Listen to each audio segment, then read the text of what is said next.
Hi guys, welcome to Everyday Metallurgy, a special edition with four guests. Will you give a short introduction to yourself? Julia, you could start. Yes, so firstly, hi, we're the Directorate team and we were the winning team at the race event. And first we will quickly introduce ourselves and then we'll move on to explaining what actually the race event was. So I'm Julia, I'm from Poland and I'm passionate about driving sustainability through innovation, especially using data and machine learning and material science to create real-world impact. My academic journey started with a bachelor's degree from Maastricht Science program, where I specialized in chemistry. And from there, I wanted to move closer to big sustainability challenges around materials and resources, which led me to my current studies, a master's degree in sustainable and innovative natural resource management, also called SUNRAM, with a major in circular societies and sustainable materials. Thank you. Leonidas. Hey, I'm Leonidas. I have studied industrial engineering at the Technical University of Crete, which is an island in Greece. I'm from Greece. And now I am a researcher at a drone laboratory. And I'm very passionate about mechatronics and robotics. But now after race, I really care about material engineering too. And maybe I'll try to combine it. So that's about me.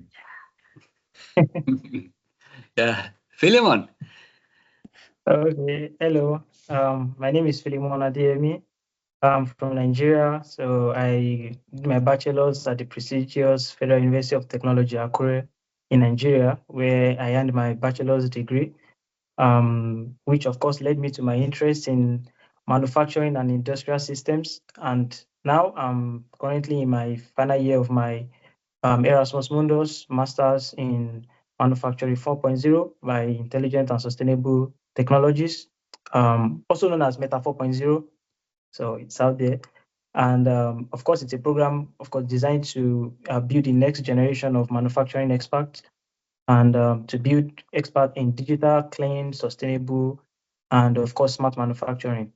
And I'm currently in Germany, specializing in smart manufacturing, of course, for my deep interest in, developing smart solutions for manufacturing industries. So. Thank you. And Ahmed. Hello. I am Ahmed Alduwayb. I am originally from Tripoli, Libya. I did my bachelor in meteorological and material science in Turkey. And then I'm now doing my master's degree in Italy in Salerno University in smart industry engineering.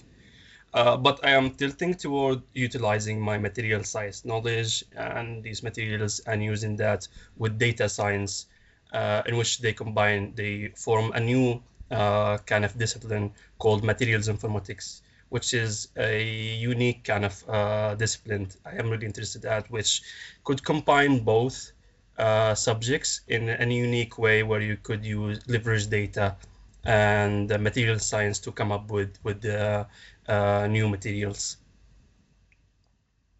Perfect. Thank you very much. We are going to talk about the competition that was called Race, where you joined. Can you share with us what is Race? Yes, of course. Let me share the screen. Yes, so RACE stands for Raw and Circular Economy Expedition, and it's an immersive learning experience powered by EIT RawMaterials. Every year, RACE brings together students and young professionals from all over Europe and all over the world to work on real challenges in the raw materials sector. And it's not just big ideas or theory. RACE is about getting close to the real industrial problems as students try to solve them in a very practical way. Today, this year's race was about steel. Steel is everywhere. It's around us. Our forks are made of steel. Our homes have steel inside. It's a very ductile and very easy to work and very sturdy and cheap material. But also there is a material that has been associated with carbon emissions, and making steel emits carbon. But it's also a very strategic material and it's very important to find a way to rethink how we make it and make it more green. So this is our team.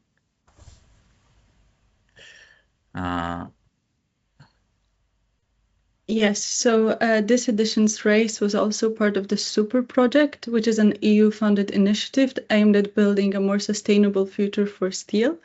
The project looks not only at decarbonization, but also at people, how to attract and train them, and how to reskill the workforce to ensure the right skills are for a greener, more digital, and more circular industry. And this is also where EIT RawMaterials comes into place, bringing deep expertise in education and industrial collaboration and talent development. And the last edition took place in Poland, so actually where I'm from, and it was quite an intensive week. As you can see, we went to different companies, including ArcelorMittal, CMC, Hutawa Bendy, and we were also welcomed by the GIT Łukasiewicz Technology Institute. All those places created unique challenges for the participant. If you can move one more slide. They were about circular economy and process optimization for water consumption, industrial symbiosis and slack utilization, AI for the future of steelmaking, and also heat recovery. And there were how many participants in the project at all? 45 students from all over the world, actually. So our experience was very positive. At first, I didn't know what's going to happen. I was just meeting with the guys. I didn't know them. We talked for WhatsApp, and as I went more and more into race, I was more and more into it. I had pretty much had fun because I like working. It was a focused experience on learning. And then when we won, it was like very rewarding, and I was very surprised because the other teams were very, very good too. So when they said our team name, I didn't believe it, and Julia was like right beside me. I was like Leonidas, stand up, we won. We need to get to the stage. So it was very, very fun. Yeah. So you were the winners of this race competition, but what did you do to win? What did you do to earn the first prize? So this is our idea, and maybe let's start with the challenge itself. So we were tackling the third one, so the AI solution for steelmaking of the future. And at the beginning, we tried to explore really different directions, but pretty quickly we realized something important. Like there's no single perfect solution to decarbonize steel industry on its own. So instead, we were thinking of smaller ones to focus on small part that could be meaningful for the future. And this is how we came up with electrodes for the electric arc furnace. So if you go one more slide. Much more conversation about steel production is actually pointing towards the electric arc furnace use, and there are challenges and opportunities that come within. So there's a lot of discussion about scrap and if we will have enough high quality scrap and how to sort it actually properly to have high quality scrap separated. And this is one of the huge topics that we thought about. Another key piece in the electric arc furnace and sustainable steel is the DRI. So the direct reduced iron, but then also we were thinking maybe there's something else. And this is how we came up to think about electrodes. So they might seem like a very small detail because it's in the electric arc furnace, but then actually they're kind of like a heart of this furnace. Like you can't really produce steel in the electric arc furnace without those graphite electrodes. And the graphite, if you think about this material, it is a raw material that's a very critical one for European industry because it's also necessary for other sectors. And if you go one more slide. So here you see the synthetic graphite demand and how it's projected to increase. So only for the electric arc furnace, it is expected to increase by 500%. But then if you consider also other competing industries like batteries, because it's used for anodes, well, the numbers will be really big. But then also there is the supply vulnerability because graphite is currently coming from China, and it's expected to be 77% coming from China in 2028. And if you think about geopolitical situation and then if you think about possible tariffs or price volatility or maybe export bans, it's actually really important to make sure that the electrodes can be used for as long time as possible to actually save on this graphite. So our solution was a digital platform that is going to do two things. The first thing is that we're going to build a digital twin of the electrode, like a digital version of it, and then we're going to model the consumption, the failure when it's going to fail, but also we try to model the price. So the whole of it, because all of them are important.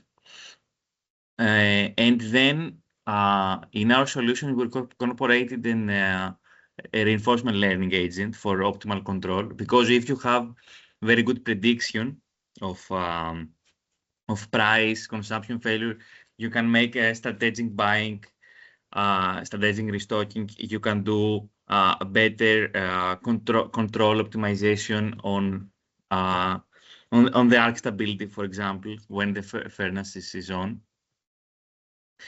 Here are some attempts to do price prediction.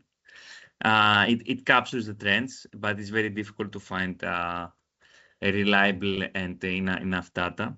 The idea is that if we correlate the price of electrode to the prices of some stock market stocks like oil or some companies, because if oil goes up or coke goes up, electrode will go up too. You cannot predict the exact price, but you can know maybe where a shortage is going to come. And we also made like the digital platform, the UI, so it has like an electrode performance tab. It also have a researcher tab that you can do like you can see correlations to understand what is happening. And there is a what if simulator, and there's also a strategy like a logistics tab. So it's a platform for both the user and the manager. Okay, so let me pick it up from where my colleague stopped. So our value proposition, of course, with the solution is that we have a good resilience to supply crisis and market competition, because just like my colleague said, if we're able to make to an extent and to the best that we can do a bit of a prediction in prices surging, then the companies using the products can of course usually make inventory at the necessary time to stock up electrode, just so that they don't have supply issues, due to maybe it is economic factor in the world or some sudden political policies or anything like that. So that's going to actually help us to do that. And through advanced optimization as well, because we know that every process always wants an efficient process chain. When we are able to optimize all the major parameters that are involved in making sure that we have minimal energy consumption, reduce carbon emission, reduce cost. All these are, of course, going to add up together to reduce cost for us. And of course, the reduced environmental impact is also there, because now we have, if we are able to reduce the amount of electrode that is being consumed, then we are reducing the total amount of CO2, of course, that is being produced from the process. of course, it is through different type of, processes. It could be through oxidation of the graphite electrode. Could as well also be due to, the gasification from like the FeO, that is, gasifying the tip of the electrode to form CO2. Of course, so that's going to lead to more consumption, and so we are able to do that by reducing the amount of electrode that's being consumed. Could you go to the next slide, please? Yes. Of course, so this is the different waveform stabilization, of course, that we have. So there are different processes or solutions that has been proposed, of course, over the years as well. So one thing that is to be noted is that with the electric arc furnace, the waveform is actually a very, very good indicator and a determinant of how much the electrode is going to be consumed. So which means if we don't have a stable electric arc waveform, then we are going to have a much more consumption of the electrode. But if you have a stable form, then it's going to be very, very efficient in making sure that it is actually doing the proper work of the heat transfer and the heating up of the scrap metals that and the raw material that we want. So, and of course, you could see in the reference that we have a very poor arc stability, so it's not that stable. So this is very, very similar to, for example, when we just have the burning down of course, because as at that time we have like all these low dense scrap on top. So the arc is not, connecting continuously very, very well, because we don't have a continuous arc. So of course we are going to have like this instability in the arc, and we are going to have a non-continuous waveform. And of course, with people that have been able to do like a vibration damping, we could see that we have like an improvement in the arc form, because of course, due to vibrations, we are going to have a lot of different things that could happen as well. We could even have cracking, we could have thermal shock that could break the electrode, and of course, which of course will lead to higher consumption of the electrode. So this is one solution, of course, that improves the electric arc waveform than what we have in the reference. And of course, with the more knowledge, we know that true forming slag now is going to lead to even better stability, because what is going to happen is, because by the time we have a very, very good and thick forming slag that is optimal enough, then we don't have lateral dissipation of heat that is going and eating the walls of the electric arc furnace. We have them actually, being concentrated into actually doing the work that is supposed to do, which is melting the scrap. And so all the DRI or whatever raw material we are using inside it. So which is going to help us to actually, make sure that all the energy is not being lost to radiation laterally, but it's actually concentrated into it. And of course, there is also the IV model, which is the proper control of the current and the voltage, which is going to help us to make sure that we have the most efficient voltage at all times, to make sure that we are actually having an optimal efficiency of heating mechanism that is happening in the electrical furnace. So what our model is doing is that we are integrating all these solutions together to have like a good optimization scale up, a superposition of all these solutions that is going to give us even a better waveform of the electric arc. So we have a very, very huge stability of the arc, and we try to maintain it as much as possible throughout all the processes. So which means if we need a better forming slag with the introduction of the solutions that we are introducing, then we could of course introduce carbon and oxygen, which of course is going to form the CO that bubbles it up to form the forming slag, or if it is to increase the voltage to have a longer arc length that is going to make sure that, we are heating it appropriately, then we have that as well. So we sort of have this superposition of all these effects together to give us a much better, stable and continuous electric arc stability. As you can see in the last one, so if we check the progression, we see that for the vibration, it's not as stable as when we have a very good forming slag. And by the time we implement even the proper voltage control and current control, we have even a much more stability. And the last one, we have the best stability, because now we have a very, very stable, and we are going to have a very, very fast melting of all the scrap as well. Leonidas, can you go to the next slide? Yes. So of course, some of the drawbacks that we encounter in developing this. Of course, we have limited data availability. As you could imagine, it's very, very hard to get, a lot of data that you can use to actually test or come up with even, making sure that the model is as strong as we want it to be. Companies are not just, they are not exactly lining up to give the data because it's a company secret as well. So of course we are limited to data availability that we could just find from research papers that we could see online.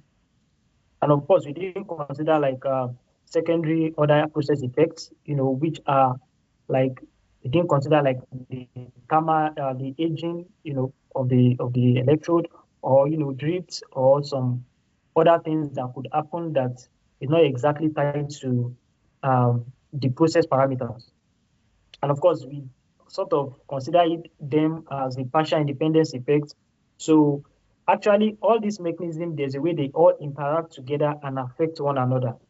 So, but to make sure that we have a simplified interaction of the model, what we assume is that these different parameters are actually acting alone and sort of independently. So, of course, that's, it's an assumption to just make sure that we have a simplified interaction of models. So, like I said earlier, that's also due to limited data availability. And also, we assume, that we have a constant fractional savings, which is not always true. But that's what we assumed as well. So we are engineers, and so we have to make some assumptions and some simplifications where we could. And so that was what we did to make sure that we are able to have a simplified interaction of model. Okay, so moving to the broader technology, what we found that is that using dielectrode, it is not used only for a niche kind of technology or just for the electrodes. It is like a proof that we can utilize for a much wider solution.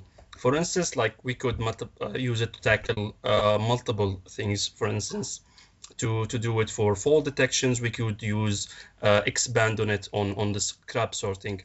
And to solve for the electrode, there are multiple ways we could approach this. We could solve it like in the material science way, where we could find an alternative material that could replace the electrodes. But as we've looked, there is nothing like it is still all in the research kind of a phase. And by going that road, it takes more than time. So the approach we did was the optimization, where we could optimize the electrodes to go to the maximum, as my colleague Philemon mentioned. Like we optimize the arc, we optimize the inert of the electric arc, so we get the maximum maximum lifespan of the electrode. So and the thing is, while talking to the plant there, like by just to the plants, to the companies that we met in Poland, they know that there is a supply, and by just reducing the consumption by 1%, 2%, or 3% has a massive effects, like because they like consume it rapidly. So by just reducing by just small percentages, the effects are immaculate. And what is interesting that our approach is not limited just to that. We could apply it to, as I said, to fault detections and scrap sorting, which are also an issue to that. And what we have learned also that even with these boring industrial problems, we can have massive climate and economic implications. Sometimes, the biggest impact is not the flashiest techie that you could do. So what we try to focus on is try to find a solution with the data that we have, and we try to minimize or bridge between the amount we have now until there is a breakthrough in this industry. And Leonidas, if you go to the next slide. Yeah, so where we go from there is there are multiple approaches that we could go as. Where we go is, as a students, realistically, I think we successfully started the conversation like with the concrete proof of concept, but the complex problems such as this one requires way more than a student team to solve it.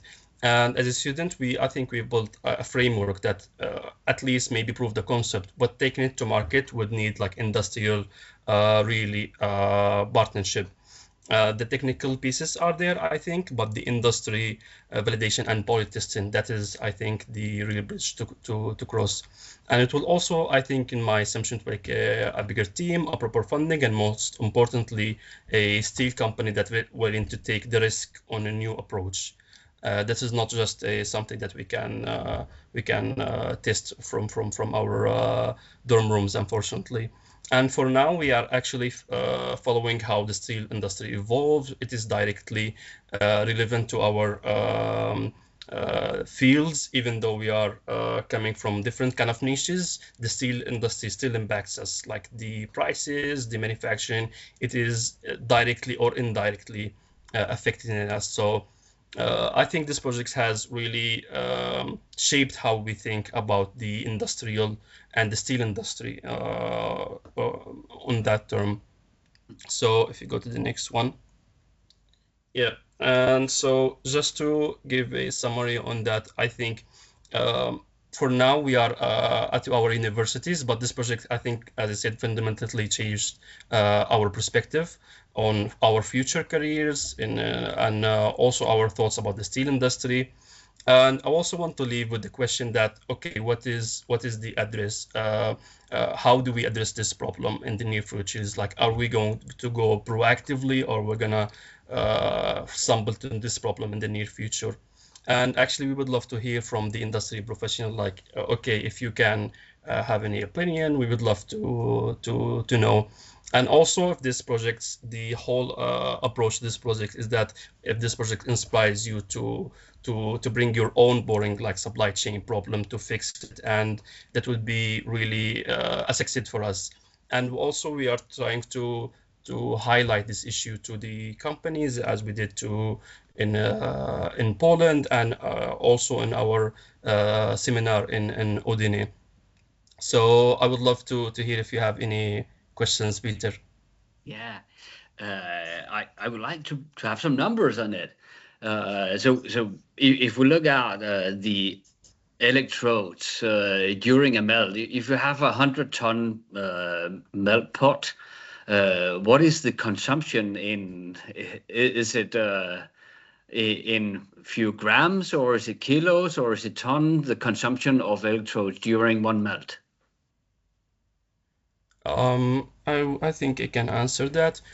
The thing is, the plants will not disclose this to you. They will not tell you how much they consume with that, because I don't know if it affects their prices, but I think I think they consume 1,000. Maybe you can verify that, 1,000 per ton, and 1,000 maybe 700 kilograms per ton. This is my.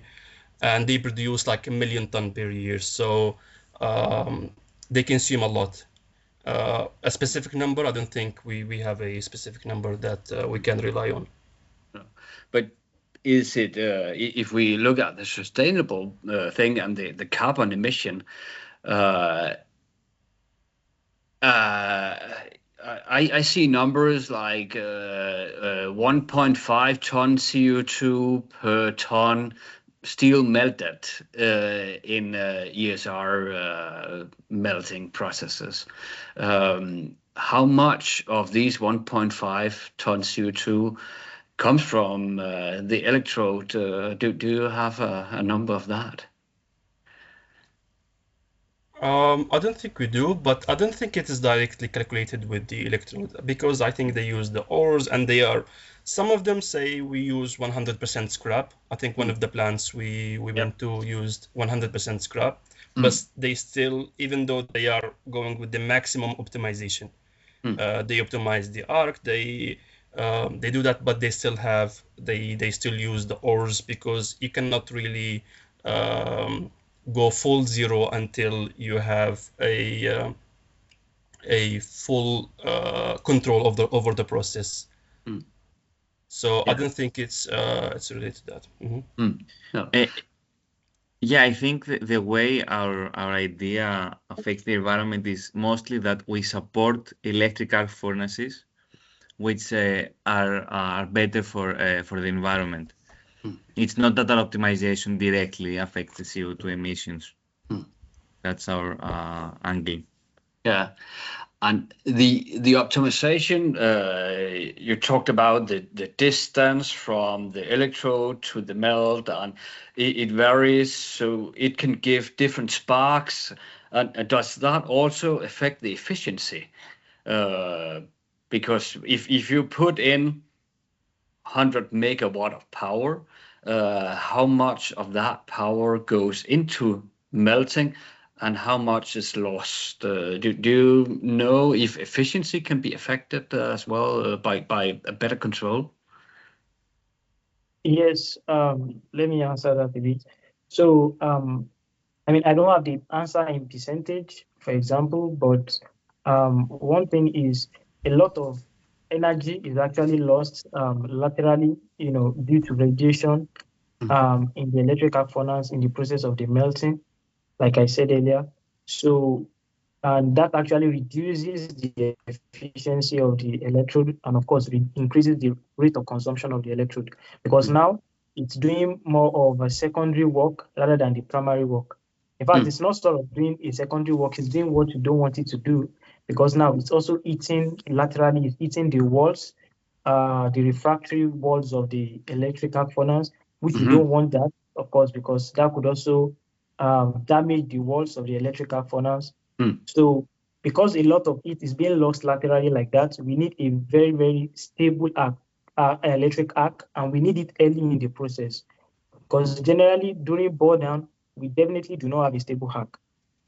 So because as the electrode is actually boring down, it is making contact and non-contact, contact and non-contact, because now we don't have like a homogeneous melted electric scrap. So we don't have that. So until we have an homogeneous melted scrap on the surface, that is when it can actually do the effective melting of every other below. So we need this high energy transfer, and we need it to transfer into the right places, which is directly into the electric arc. So anytime we make use of every opportunity or any solution that people have done to make sure that we have a stable arc, then we can always introduce it as well into our models. So for example, the example I was giving earlier, which is of course like the foaming slag, which is to shield what's it called, because now we have this bubbling of CO that is going to be in this high viscous slag that bubbles around the tip of the electrode and shield it from losing the heat laterally. But now it's concentrating the heat exactly and directly into the melt. And so that gives us high melting efficiency. And so we are not wasting energy, we are not wasting time, we are not wasting resources. So it's going to act and melt it appropriately as we want it to. And so that saves us the amount of graphite that is being gasified at the tip, or the one that is being oxidized into CO as well that is being lost. So does the electrode also add carbon to the melt, so you have to regulate the chemistry afterwards? Yes, that's right. It actually adds it into the melt because it's graphite, and of course we have it's carbon, so it's going to do that.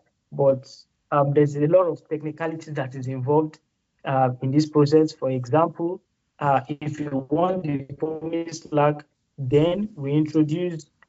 So we have these auxiliary methods as well that is used to heat. So it's not just the electric arc furnace that is heating the electric arc furnace. We have also burners that helps to keep the temperature of the slag, because now we need to keep the temperature of the slag, because if it is too fluid, then it's not going to float. It's going to mix with the melt, with the real steel that we want. And of course, if it is too solid, it's going to form like a crust. So we have to balance the basicity as well. And so we need these burners to keep the temperature of it. And as well, we also need we introduce like oxygen lances, because the process of oxygen oxidizing is an exothermic reaction. So it gives heat, and of course it also helps as well. So it helps in the initial stages and also helps to also maintain the temperature that we want. But the downside to that is that if we oxidize too much, of course, the oxygen still also does the metallurgical steering, because we need the steering for all the processes to work. It's not just the heat we are dealing with now, but also the chemical reaction.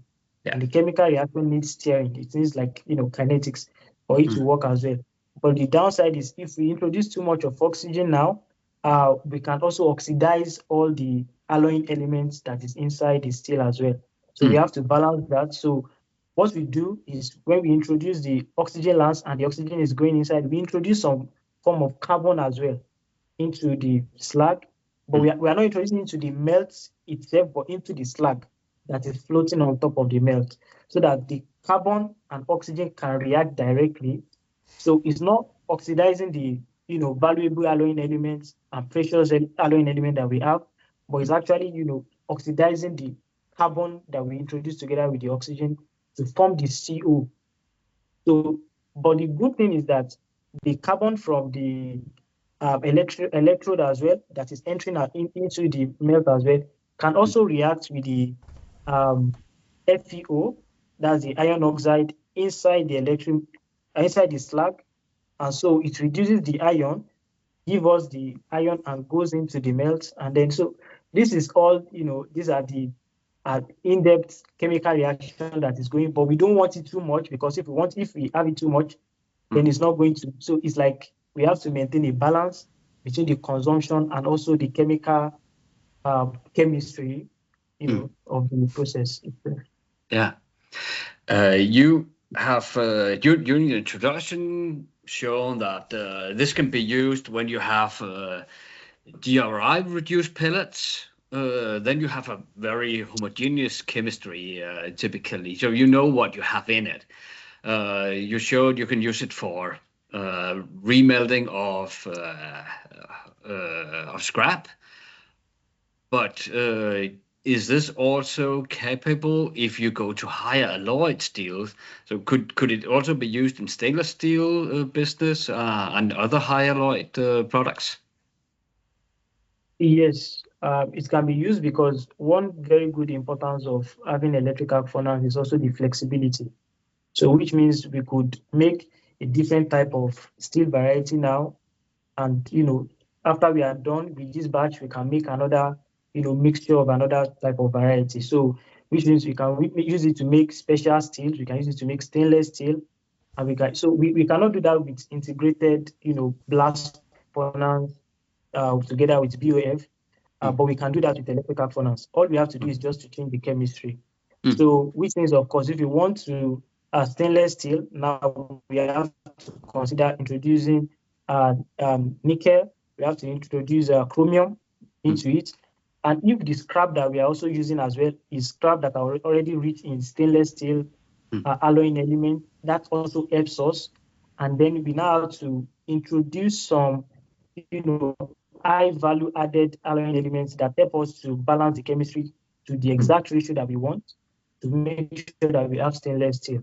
So anything that we want to balance is just to introduce more of a high value alloying element or more of the products, which means if we want stainless steel, we could use a lot of steel scrap that is rich in stainless steel. So, stainless steel, chemistry. So meaning that if we use a stainless steel scrap, then we can minimize the amount of high value alloying element that we want to introduce to balance the chemistry. Now we need just a little ratio. So thank you for giving a show for what you did during the race and the product you developed and why you deserve the first prize. Do you know if race will take place again? Yes, so they're planning to. EIT RawMaterials still need to decide on the date. So I would, if anyone is interested, I would be looking out for their announcements.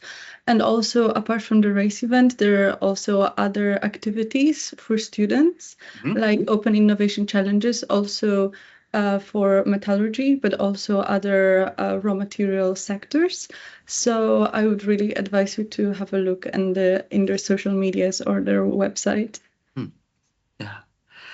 And one of the reasons why I was so eager to invite you to join me is that this platform is also meant to inspire young students and young people to take a STEM education.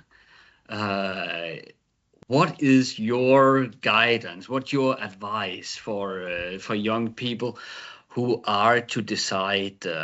Because many today they say, "Oh, I want to work with apps and this steel or this metallurgy or this." That was something they did 100 years ago. It's over.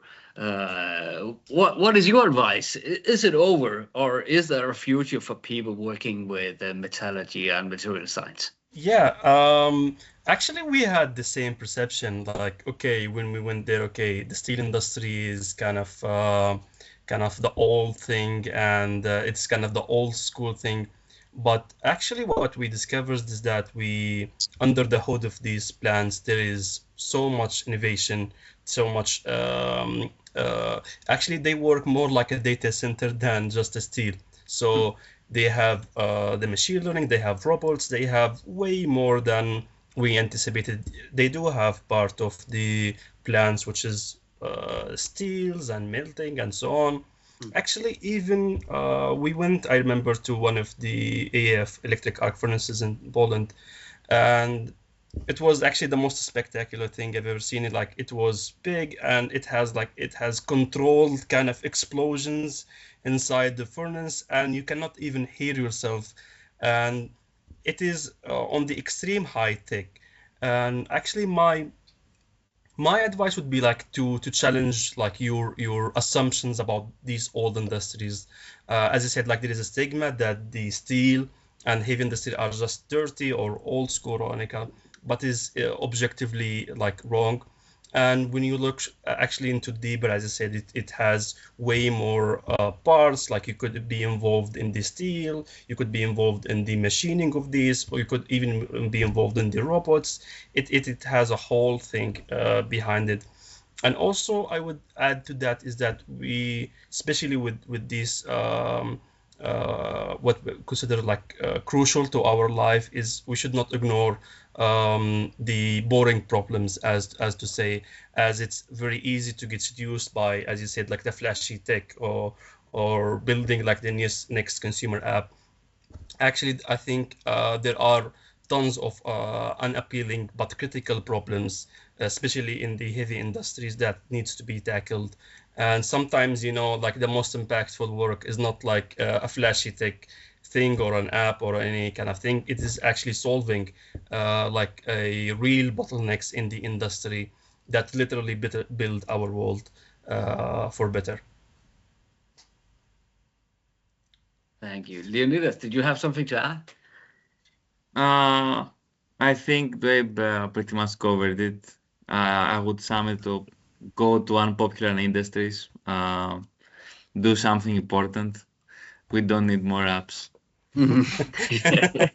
No, I would definitely agree, and I would also say that from my perspective, like, sometimes, like, especially as like high school students, we think what we want to do, but then when you actually try it, you think, well, it's not what you want to do. So actually, I would really stay open and try to do as many things as possible and explore. So maybe, like, as Ahmed said, just explore the unexplored industry, because sometimes the most unexpected things can lead you to the right answers for you.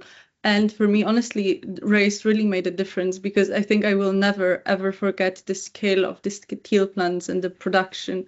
And I think, yes, you can see the photos, you can watch videos on YouTube, but being there in person is something that the picture can't really capture. And I think this would be my advice: to stay open and take as many of these opportunities, like race or other events or hackathons or events at your own university, to actually go to the industry and see for yourself how this work is.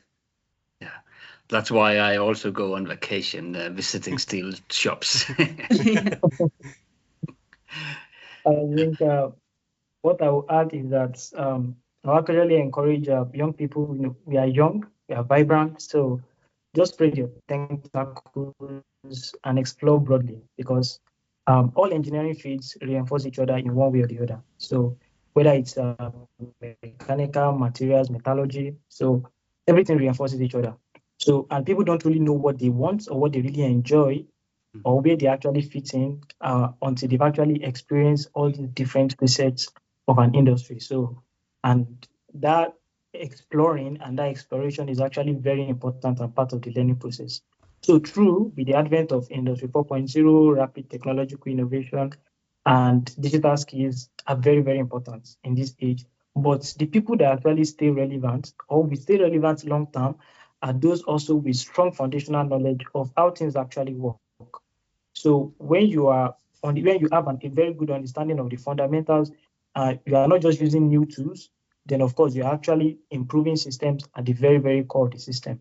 So which means like I'm not going to say because metallurgy is old, traditional, or whatever, there's a lot of things to implement to improve there. People are combining digital tools to make sure they could make it to be improved more than what it was. What we had before was, blast furnace and integrated steelmaking for a long number of years before people started thinking of, oh, we could recycle, let's do electric arc furnace. Could also reduce this by making, direct reduced iron and hot briquetted iron and so on and so forth. And I could remember even when we went for the Udine, a lot of presentations were given, and we could see how people are actually thinking about, redesigning and thinking of not just evolutionary technology, but revolutionary technologies. So, which means if you actually are interested in something, one thing engineers, one thing we do is we never stop asking questions.